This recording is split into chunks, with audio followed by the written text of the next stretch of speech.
ভূ-রাজনীতির ইতিহাসে যাকে পরম মিত্র ভেবে আলিঙ্গন করা হয়েছিল, আজ রাতে প্রমাণিত হলো সেই বন্ধুই আসলে অন্ধকারে লুকিয়ে থাকা এক বিষাক্ত ছায়া শিকারী।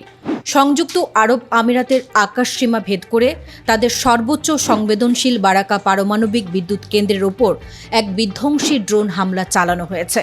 প্রাথমিক অবস্থায় চিরাচরিত প্রোপাগান্ডা মেনে এই হামলার সমস্ত দায় ইরানের ওপর চাপানোর এক সুনিপুণ চেষ্টা চলেছিল, কিন্তু আজ রাতে তেহরানের শীর্ষ সামরিক সূত্রের বরাতে ইরানি সংবাদ মাধ্যম তাসনিম নিউজ যে আন্তর্জাতিক সত্য উন্মোচন করেছে তা শুনে আবুধাবির রাজপ্রাসাদের ভেতরের দেয়ালগুলো আজ তীব্র আতঙ্কে কাঁপছে।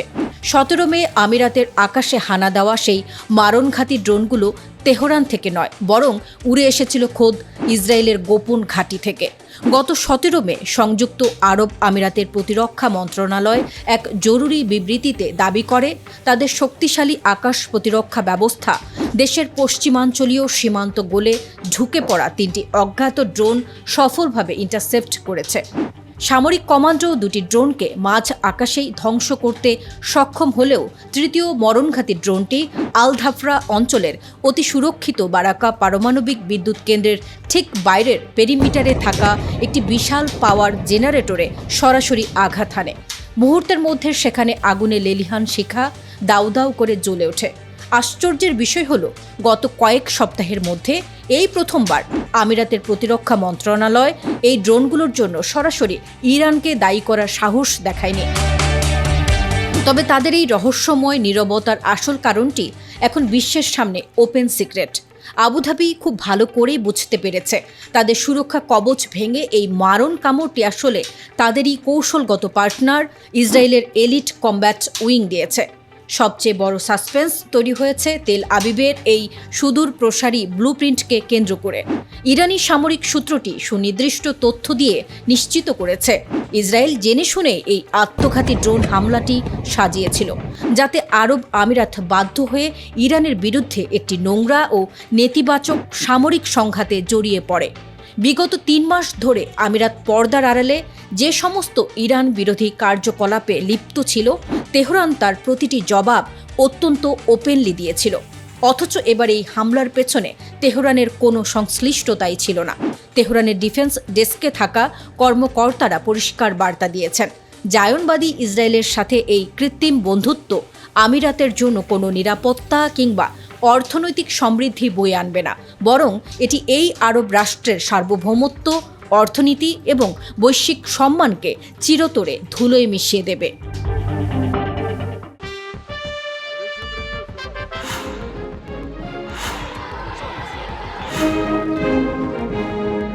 আন্তর্জাতিক কূটনীতি আর বিশ্ব সমরাস্ত্রের মানচিত্রে আজ রাতে এমন এক নাটকীয় ও হাড়হিম করা মোড় তৈরি হয়েছে, যা পেন্টাগনের তৈরি করা সমস্ত সুরক্ষা কবচকে 1 সেকেন্ডে চূর্ণ করে দিতে পারে।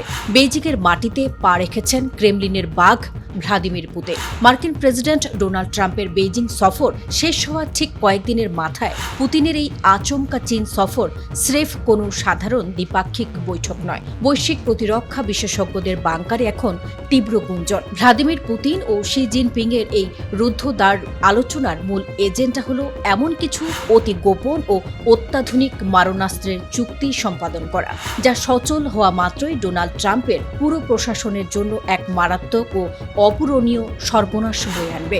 চীনা ও রুশ রাষ্ট্রীয় গণমাধ্যমের ক্যামেরায় ধরা পড়া সেই ভিজুয়াল আজ পুরো পশ্চিমা বিশ্বকে স্তব্ধ করে দিয়েছে। বেইজিংয়ের গ্রেট হল অব দ্য পিপলের সামনে বিছানো লাল গালিচায় 2 নেতার সেই দীর্ঘ করমর্দন এবং 2 দেশের জাতীয় সঙ্গীতের সুর যেন ওয়াশিংটনের ডলার সাম্রাজ্যের পতন লিপি লিখছিল। বৈঠক শুরু করেই পুতিন অত্যন্ত আত্মবিশ্বাসের সাথে ঘোষণা করেছেন, বাইরের সমস্ত বৈরী পরিবেশ ও নিষেধাজ্ঞা সত্ত্বেও বেইজিং ও মস্কোর অর্থনৈতিক সহযোগিতা এক অপ্রতিরোধ্য গতিতে এগিয়ে চলেছে। ইউক্রেন যুদ্ধের 5ম বছরে এসে যখন ইউরোপে রাশিয়ার গ্যাস বিক্রির পথ সম্পূর্ণ অবরুদ্ধ, তখন পুতিন এক বিশাল ব্যবসায়ী ও সরকারি প্রতিনিধি দল নিয়ে বেইজিংয়ে হাজির হয়েছেন প্রায় 40টি মেগা চুক্তিতে স্বাক্ষর করতে। তবে এই অর্থনৈতিক ও ট্যুরিজম চুক্তির আড়ালে মূল খেলাটি চলছে এনার্জি সিকিউরিটি এবং হাইপারসনিক মিসাইল প্রযুক্তির আদান প্রদান নিয়ে, যা ট্রাম্পের তৈরি করা এশিয়ান ডিফেন্স লাইনকে এক রাতে পক্ষাঘাতগ্রস্ত করে দিতে পারে। সবচেয়ে বড় সাসপেন্স এবং মনস্তাত্ত্বিক আতঙ্ক তৈরি হয়েছে হোয়াইট হাউসের অন্দরে। গত সপ্তাহে ট্রাম্প যখন বেইজিংয়ে এসেছিলেন, তখন শি জিনপিং এর সাথে তার কি আলোচনা হয়েছিল সেই সমস্ত গোপন ইন্টেলিজেন্স আজ পুতিনের ডেস্ককে সোপর্দ করছেন চীনা প্রেসিডেন্ট। শুধু তাই নয়, মধ্যপ্রাচ্যে আমেরিকা ও ইসরায়েলের চাপিয়ে দেওয়া ইরান যুদ্ধ নিয়ে ওয়াশিংটনকে সরাসরি রেড সিগন্যাল দিয়েছেন শি জিনপিং। তিনি পুতিনকে সাক্ষী রেখে স্পষ্ট জানিয়ে দিয়েছেন, ইরানের ওপর নতুন করে সংঘাত সৃষ্টি করা কোনোভাবেই গ্রহণযোগ্য নয় এবং অবিলম্বে একতরফা যুদ্ধবিরতি প্রয়োজন। ট্রাম্প প্রশাসন ভাবেনি যে তাদের বিদায়ের 24 ঘণ্টাও কাটেনি, তার মাঝেই চীন ও রাশিয়া নিজেদের সার্বভৌমত্ব ও জাতীয় অখণ্ডতা রক্ষায় এক যৌথ সামরিক কমান্ডো গঠনে সম্মত হবে। বেইজিংয়ের এই রেড জোন থেকে পুতিন স্পষ্ট বার্তা দিয়েছেন, তারা কারো বিরুদ্ধে লড়ছেন না, কিন্তু তাদের এই কৌশলগত ঐক্যই এখন বিশ্ব মঞ্চের একক চালিকা শক্তি।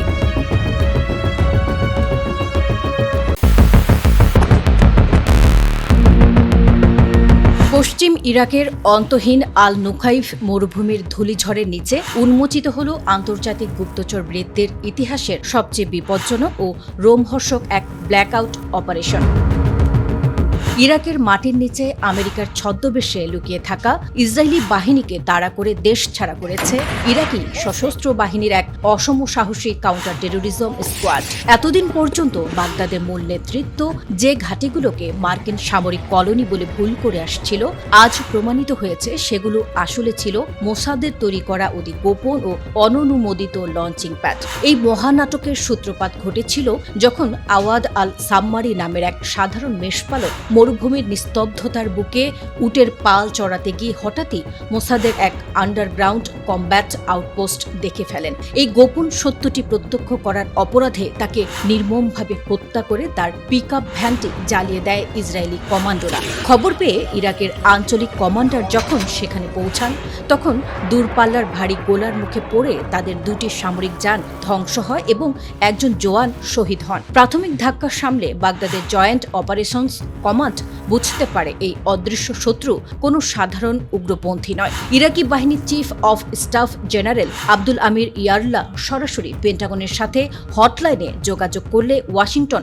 হাত ধুয়ে ফেলে। তখনই পরিষ্কার হয়ে যায় যে আমেরিকার অজুহাতে ইরাকের সার্বভৌমত্ব গ্রাস করতে এসেছে স্বয়ং ইসরায়েল। সবচেয়ে বড় সাসপেন্স এবং অ্যাকশনটি শুরু হয় এর ঠিক পর মুহূর্তেই। বাগদাদের কিছু শীর্ষ কমান্ডার ঘটনাটি ধামাচাপা দেওয়ার চেষ্টা করলেও পার্লামেন্ট সদস্য ওয়াদ আল কাদু এবং হাসান ফাদামের তীব্র চাপে পুরো সামরিক বাহিনীকে গ্রিন সিগন্যাল দেওয়া হয়। ইরাকের এলিট কমান্ডোরা আধুনিক night vision drone, Apache helicopter এবং ভারী সাজোয়া বহর নিয়ে আল নুখাইবের সেই গোপন দুর্গের ওপর এক পৈশাচিক সাঁড়াশি আক্রমণ শুরু করে। চারপাশ থেকে অবরুদ্ধ হয়ে মোসাদের ছদ্মবেশী স্পেশাল ফোর্সের সেনারা বুঝতে পারে যে তাদের সুরক্ষা কবচ শেষ।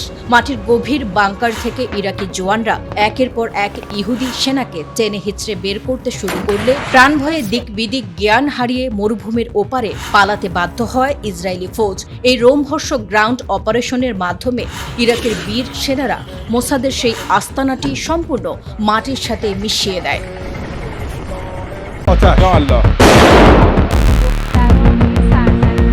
বিশ্ব সমরাস্ত্রের ইতিহাসে এবং মধ্যপ্রাচ্যের জ্বলন্ত ভূ রাজনীতিতে এমন এক নজিরবিহীন ও হাড় হিম করা জনবিস্ফোরণ ঘটেছে যা হোয়াইট হাউসের সামরিক থিঙ্ক ট্যাঙ্কগুলোকে স্তব্ধ করে দিতে বাধ্য। ইরানের ভেতরে এখন প্রতিটি ঘরে ঘরে শুরু হয়েছে এক মহাধ্বংসী যুদ্ধের চূড়ান্ত প্রস্তুতি। কোনো পেশাদার সেনাবাহিনী নয়, বরং তেহরানের সাধারণ ঘরের নারী, শিশু এবং কিশোররা এখন অবলীলায় তুলে নিয়েছে মারণঘাতী AK-47 রাইফেল। মার্কিন প্রশাসনের সাথে একদিকে যখন শান্তি প্রস্তাবের টেবিল সচল রাখার নাটক চলছে, ঠিক তখনই ইরানের অফিসিয়াল রাষ্ট্রীয় টেলিভিশনের লাইভ স্ক্রিনে সাধারণ নাগরিকদের সরাসরি শেখানো হচ্ছে কিভাবে যুদ্ধের ময়দানে রাইফেল লোড, আনলোড এবং ফায়ার করতে হয়। ইরানের Islamic Republic of Iran broadcasting বা IRIBর পর্দায় আজ রাতে যে ভিজুয়াল ফ্ল্যাশ হয়েছে তা এক কথায় আন্তর্জাতিক কূটনীতির সমস্ত প্রথা ভেঙে চূর্ণ করে দিয়েছে। লাইভ স্টুডিওর ভেতরে সামরিক প্রশিক্ষকরা হাজির হয়ে পূর্ব জার্মানির তৈরি অত্যন্ত নিখুঁত এমপিআই KMS অ্যাসাল্ট রাইফেল দিয়ে সাধারণ দর্শকদের ঘরে বসে অস্ত্র চালানো শেখাচ্ছেন। এই ঐতিহাসিক স্যাক্রিফাইস লাইফ ফর ইরান বা জীবন উৎসর্গ করার জাতীয় ক্যাম্পেইনে মাত্র কয়েক দিনের ব্যবধানে 3,10,00,000-এরও বেশি সাধারণ ইরানি নাগরিক নিজেদের নাম রেজিস্ট্রি করেছেন। তেহরানের অতি পরিচিত তাজলিস স্কোয়ারের দিকে তাকালে এখন আর কোনো সাধারণ জনজীবন চোখে পড়বে না। সেখানে খোলা আকাশের নিচে কাতারে কাতারে দাঁড়িয়ে থাকা সাধারণ গৃহিণী থেকে শুরু করে স্কুল পড়ুয়া কিশোররা ভারী AK-47 রাইফেলের ম্যাগাজিন পরিবর্তন করার লাইভ ড্রিল করছে। সবচেয়ে বড় সাসপেন্স তৈরি হয়েছে আবুধাবি ও দুবাইয়ের রাজপ্রাসাদগুলোতে। সম্প্রতি আমিরাতের বারাকা পরমাণু কেন্দ্রে হওয়া হামলার পর এবং পশ্চিমাদের সাথে তাদের গোপন আতাতের জবাবে ইরানের নিউজ হোস্ট সরাসরি লাইভ স্ক্রিনে সংযুক্ত আরব আমিরাতের জাতীয় পতাকাকে টার্গেট করে একের পর এক বুলেট ছুড়ছেন।